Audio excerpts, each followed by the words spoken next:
Un plaisir de vous retrouver fidèle au programme de Bénin Business 24. Bienvenue au 1945. Ce 11 octobre, on célèbre la Journée internationale de la fille, une occasion pour réfléchir à un monde meilleur qui s'inspire des adolescentes, un monde où elles sont mobilisées et reconnues et où l'on mise sur elles. Et puis on parlera du mentorat, un moyen efficace par lequel le mentoré acquiert auprès de son mentor tout un éventail de compétences personnelles et professionnelles. Enfin, on reçoit dans cette édition l'auteur de l'ouvrage « Les figures de style au goût du stylo », Patrick Lin-Gérard Djossou. Il va nous présenter son livre de poche.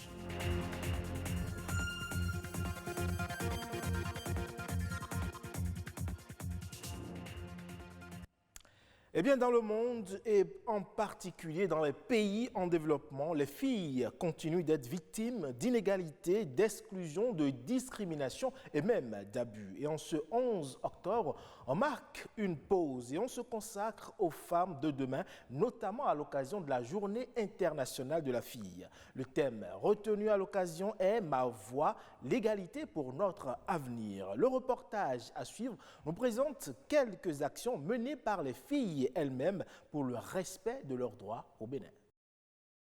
Déscolarisation, excision, exploitation, mariage forcé et grossesse précoce. Autant d'inégalités de droits qui empêchent encore aujourd'hui les filles de sortir de la pauvreté et de devenir des femmes libres. Au Bénin, une étude réalisée en 2015 révèle que près d'une fille sur 10 est mariée avant 15 ans et plus de 3 sur 10 le sont avant 18 ans.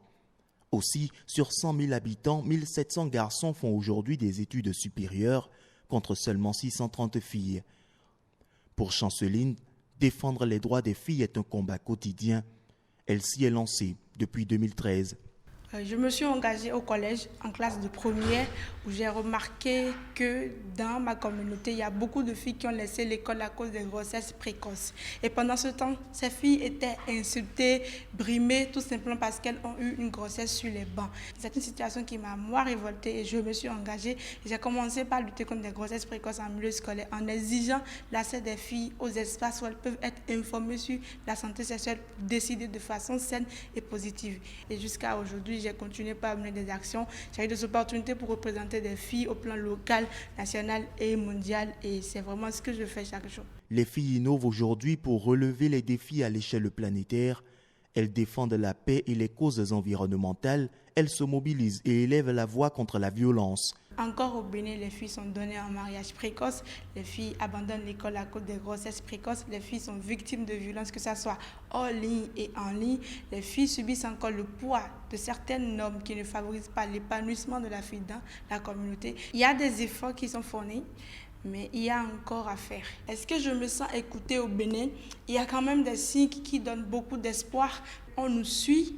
On nous écoute. Il est donné aux filles le droit de participer activement et de manière égalitaire dans la société, le droit de prendre les décisions qui concernent leur corps et leur futur, respecter ces droits pour participer du développement d'un pays. Aucun pays ne peut se développer en comptant sur une seule partie de sa population. J'invite les autorités à soutenir un activisme local des filles, leur donner les ressources pour mener des actions ensemble. Et enfin, permettre aux filles d'accéder dans les espaces où les choses se décident pour elles. Parfois, on a l'impression que ce sont de grandes personnes qui se rassemblent pour décider à la place des filles. Et ça, ce n'est pas normal. Il faut permettre aux filles de s'asseoir à la table et de pouvoir dire « nous pensons que ça, c'est prioritaire pour nous, nous pensons que ça, c'est important » parce que c'est ça, la prise en compte de la voix des filles. Dans le domaine de l'emploi au Bénin, ce n'est que dans le travail indépendant que sont plus concentrées les filles.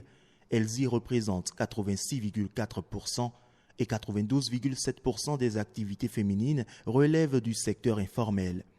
Mais ce nombre pourrait bien être réduit sous peu, car les filles persistent dans leur volonté de succès.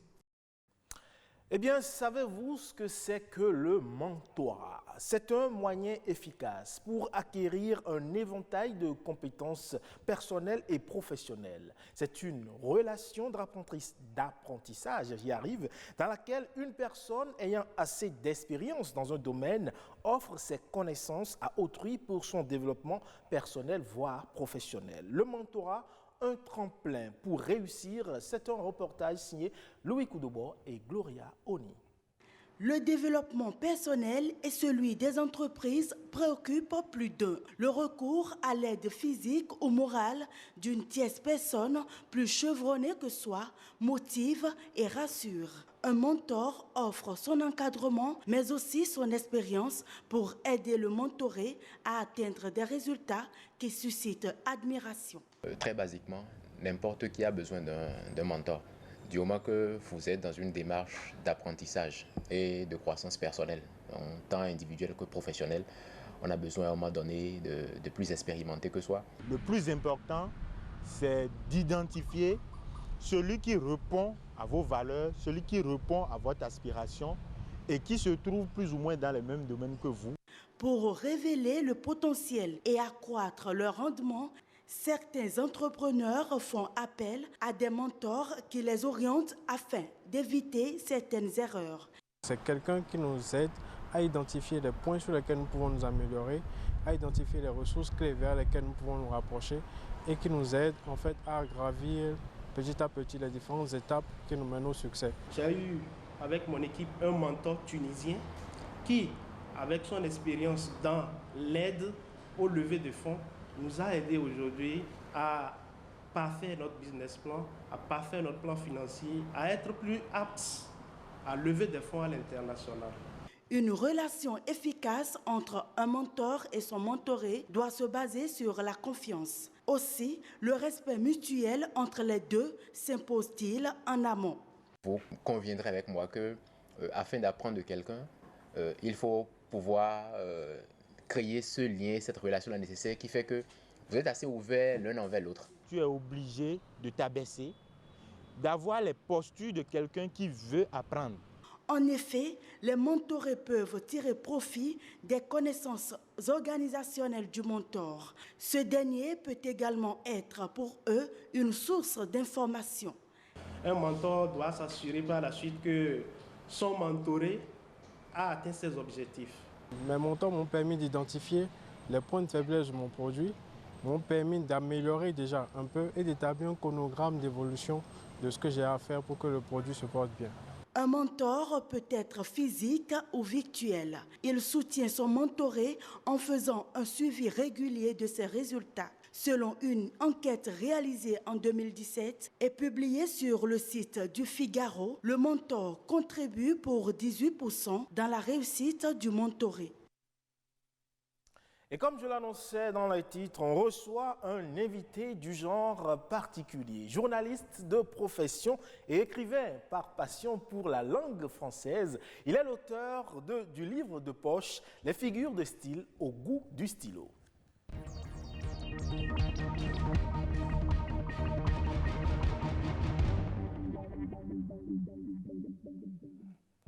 Patrick Lin-Gérard Diossou, bonjour. Oui, bonjour Ilvaïs Balogun. Vous allez bien? Très bien, merci. Alors, on a pu le constater, vous avez sorti un ouvrage, Les figures de style au goût du stylo. Qu'est-ce qui a motivé un titre pareil? Oui, un titre pareil parce que lorsque vous vous retrouvez devant la figure de style, d'abord, une figure, c'est une apparence. Le style, c'est la personnalité. La figure de style rend compte de la personnalité. Donc, lorsque vous écrivez, vous utilisez un stylo. Le stylo rend compte de votre personnalité, de votre goût.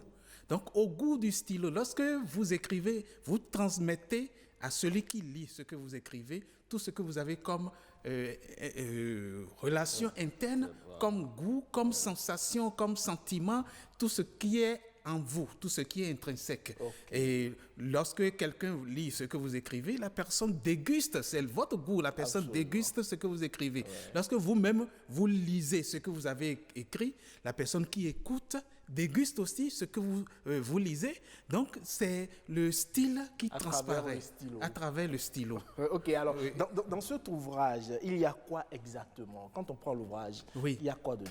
Il y a 164 figures de style. 164? Oui, des figures de style retrouvées à travers des recherches. Nous avons pu faire des recherches pour retrouver des figures pour toutes les lettres de l'alphabet, enfin presque toutes les lettres. Sur les 26 lettres, on a 21 lettres, donc il reste encore 5 lettres de l'alphabet. Et les recherches continuent pour qu'il y ait certainement un tome 2 ou un tome 3. On continue toujours de chercher. Les recherches ont été faites comment? Oui, les recherches sont d'abord des recherches empiriques. Tout ce que nous avions connu comme figure de style depuis des années. Donc, ce n'est pas un ouvrage écrit en une semaine ou en 2 semaines. C'est vrai que la finalisation a été faite en 15 jours. 15 jours où j'étais, pour la petite histoire, immobilisé, j'étais paralysé. J'avais fait un accident de circulation, donc j'étais paralysé.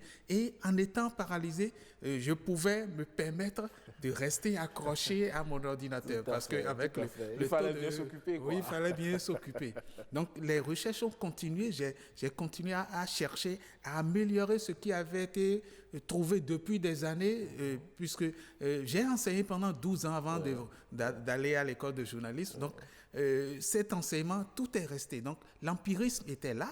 Il fallait rajouter au fur et à mesure, au fil des ans, j'ai entendu telle figure de style, je la marque, je recherche des exemples par rapport à la figure. Donc, dans l'ouvrage, vous avez la figure de style et chaque figure est expliquée.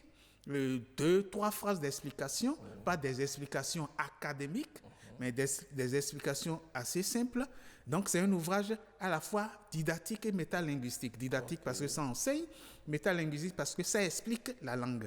Et la suite, il y a 1 ou 2 exemples pour chaque figure.